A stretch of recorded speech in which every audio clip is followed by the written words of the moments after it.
मैंने मेरे मिस्टर से कहा कि अगर घर में रहूंगी और मरूंगी तो मरीज कहलाऊंगी, लेकिन समाज के लिए काम करते हुए मरूंगी तो शहीद कहलाऊंगी। आज समाज के लिए काम करने का, समाज को, ये अधिकार वंचित समाज को जागरूक करने का मैं काम करती हूँ। अभी आपने देखा होगा आदिवासियों ने, हमारा आदिवासी समाज ने रावण दहन के पुतले का विरोध किया। एक भी सपोला बाहर निकला? देखा आपने? चुटैया वाला निकला बाहर? नहीं निकला। रावण का दहन क्यों? जब रावण के दहन के लिए जब पूरे भारत में आवेदन लग गए तो एक भी सांप बाहर नहीं निकला कि नहीं रावण का दहन क्यों नहीं करने दोगे। क्योंकि वो जानते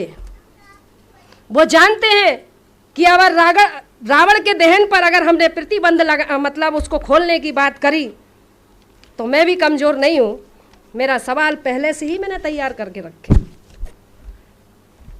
मैंने सभी संगठनों को लिख करके दे दिया कि अगर आपके ऊपर कोई डबल FIR करता है कि रावण के दहन होना चाहिए, तो मैंने कहा सबसे पहले उससे पूछना कि अगर रावण का दहन एक स्त्री के हरण के लिए किया जाता है तो सबसे पहला अदालत में जजों के सामने, हाई कोर्ट का जज हो या सुप्रीम कोर्ट का जज हो, कहना कि इंद्रदेव ने ऋषि गौतम की पत्नी अहिल्या के साथ बलात्कार किया, उसका अपहरण किया, उसका दहन क्यों नहीं?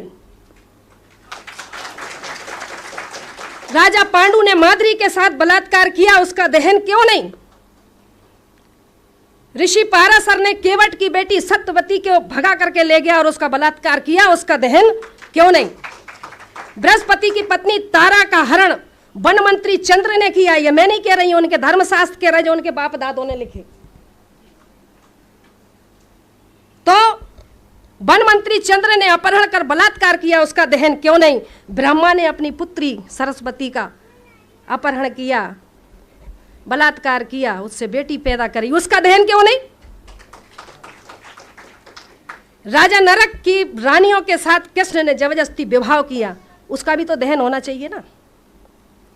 कृष्ण ने स्वयं की बहन सुभद्रा का अपहरण किया, उसका भी दहन होना चाहिए। कृष्ण, अब आप सोचते होंगे कृष्ण और राधा का संबंध क्या है? राधा कृष्ण की मामी है उनके धर्म के अनुसार। अगर कोई भांजा मामी के साथ रंग रलियां मनाएगा तो क्या कोई छोड़ेगा? उसका भी दहन होना चाहिए।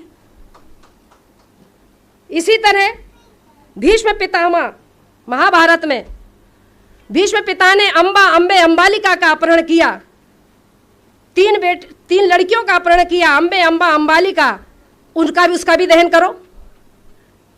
रावण का दहन करेंगे क्योंकि वो अनार था, वो हमारा मूल निवासी राजा था, उसको कहते हैं ब्राह्मण है।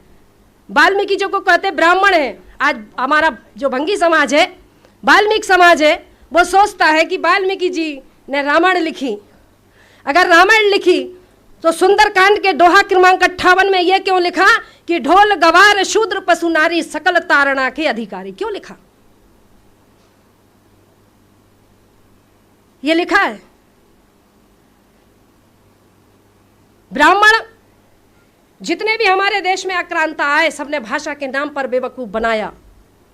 आर्यों ने संस्कृत के नाम पर, आर आए, हुण आए, शक आए, फ्रांसीसी आए, मुगल आए, अंग्रेज आए, सब तो हमें बेवकूफ बनाएगा, क्योंकि ये देश सोने की चिड़िया था, इसमें दूध की नदियां बहती थीं। इस देश को लूटने वाले यही है। 4 वर्ण बनाए, 4 धाम बनाए, 4 यज्ञ बनाए। यज्ञ कौन से थे मालूम है आपको? यज्ञों के नाम पर नर बलि दी जाती थी, यज्ञों के नाम पर पशु बलि दी जाती थी, यज्ञों के नाम पर गौ की बलि दी जाती थी। वो उन्होंने नर बलि, गौ बलि, अश्व बलि, राम ने किया ना अश्वमेघ यज्ञ, सुना है ना? अश्वमेघ यज्ञ, नर बलि, पशु बलि, अश्व बलि और कन्या बलि, ये बलियां दी जाती थी। बलि के नाम पर मांस भक्षण करना और सोमरस पीना, ऋग्वेद में ब्रह्मा कहता है, ऋग्वेद में ब्रह्मा कहता है, हे ब्रह्माणी, तुम तो मुझे गऊ का मांस इतना खिलाती हो कि मैं खा खा के सांड जैसा हो गया। ऋग्वेद में लिखा, मैंने नहीं लिखा ऋग्वेद, पढ़ लो। चैलेंज करना है तो पढ़ लो उठा करके। धर्मशास्त्रों को आस्था के नाम पर मत पढ़ो, परखने के नाम पर पढ़ो। अगर वाकई में समाज के शुभ चिंतक हो तो वैज्ञानिक तौर पर उसको समझना सीखो। हनुमान ने सूरज निगल लिया, 54 पे तो यहाँ आदमी मरने लगते हैं, 2.5 करोड़ डिग्री सेल्सियस उसका तापमान है, कैसे निगल लिया? सूर्य का जो व्यास है पृथ्वी से 13 लाख गुना बड़ा है, कैसे निगल लिया? कपोल कथाएं लिख लिख करके इस मासूम बेबस मजबूर समाज को गुमराह करने का काम किया। साथ